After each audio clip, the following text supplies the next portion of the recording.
Honda CR-V Altenator breakdown. This is gonna be the third alternator that I went through.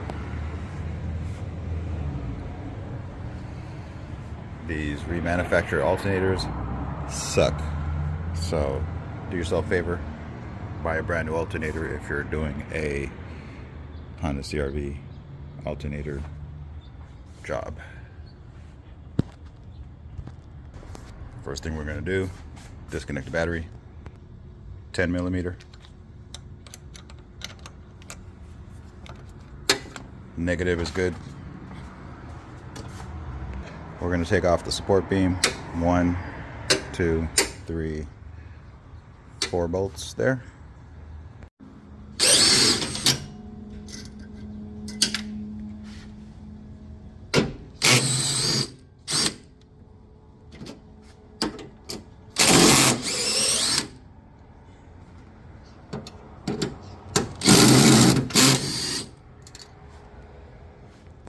Next, you want to pop up these pins at the grill. 1, 2 there. You should have one also right there and one also right there. My rest of my crossbeam is not on the vehicle right now. You go ahead and move these tabs over. Careful not to bend them too much. Pull this up, and there goes your crossbeam is loose there. You want to take off this water reservoir as well, which is a 10mm right there, and that's it.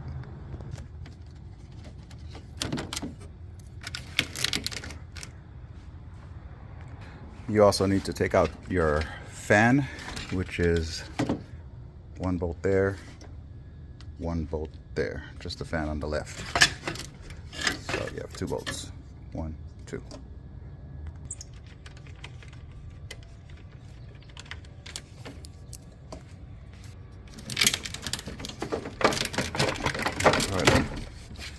Pull this water reservoir out.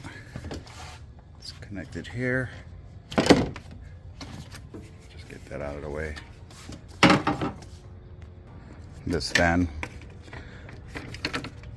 unplugs right here. It's really simple to unplug. Just push the tab, unplug it, and then the fan should come up and out.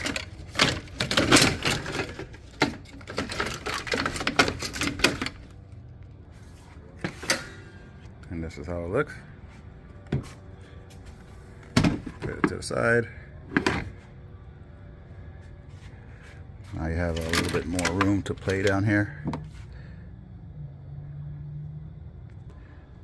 Next thing you want to do is take off the belt, but this brake fluid reservoir is in the way. So you want to kind of just take it off and just move it out the way.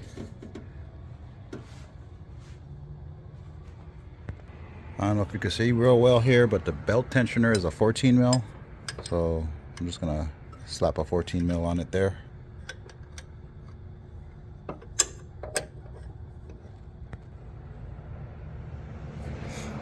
Then I'm gonna come with another, this is a 22. And I'm gonna use it to put pressure on the tensioner in order to get that belt off. That's the only way I know how to do it. So when you put pressure on it, the belt, I only have one hand to do this with, so when you put pressure on it, the belt should release. Let me try it real quick. I don't know if this is a good angle, but this is how I have it set up. And what I'm gonna do is just apply pressure, and see how the belt is loosening up there. I only have one hand, so I can't really take it off right now, but there it is. That's how you loosen up the tension on your belt. So let me pop it off. So to get good leverage, the position is actually like this.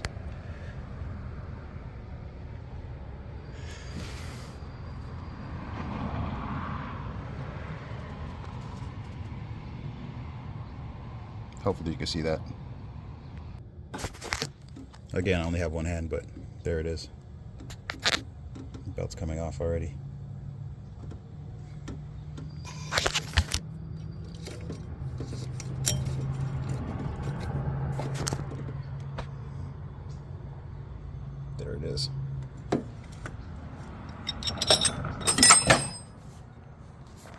If you don't have a magnet, get one in case you drop something in the motor that's real far and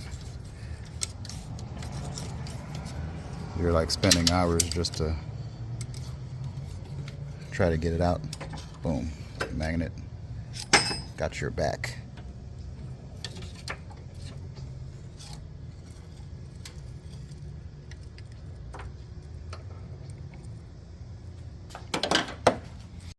So your alternator has 3 bolts, 1 at the top, 2 at the bottom. Really simple to get to. The top one's right there, as you can see, and the bottom ones you got to kind of feel around for, but they're really simple to find. Alright, now that it's completely out, I got the bottom screws off. This is the top screw, it's the long one. The bottom are those 2 small ones there. The belt is off. So instead of taking the radiator off and everything else that they say to do to these vehicles, you just kind of move everything out of the way, and you want to wiggle this thing out, and of course disconnect it first. So once you wiggle it out, you'll be able to turn it to its side, and you'll see that you have a ground wire there that you want to take off, another 10mm. Loosened up with a 10mm wrench, went in there with my finger, took the bolt off, and there it is right there. Bolt looks like that. Your power connection is right there. Again, simple to take off. Try to do it with one hand, can't get a good angle in there. There it is. Push that little tab, pull it off. Now the alternator, this will just come out by just pushing the radiator in a little bit, moving this to the side. See if I can do it with one hand. And there it is. This is the Duralast Gold. Not remanufactured, it's supposed to be brand new. So let's pop this in reverse order and see if it works. Same thing, just fish it back in, pushing the radiator back and just sliding that puppy in.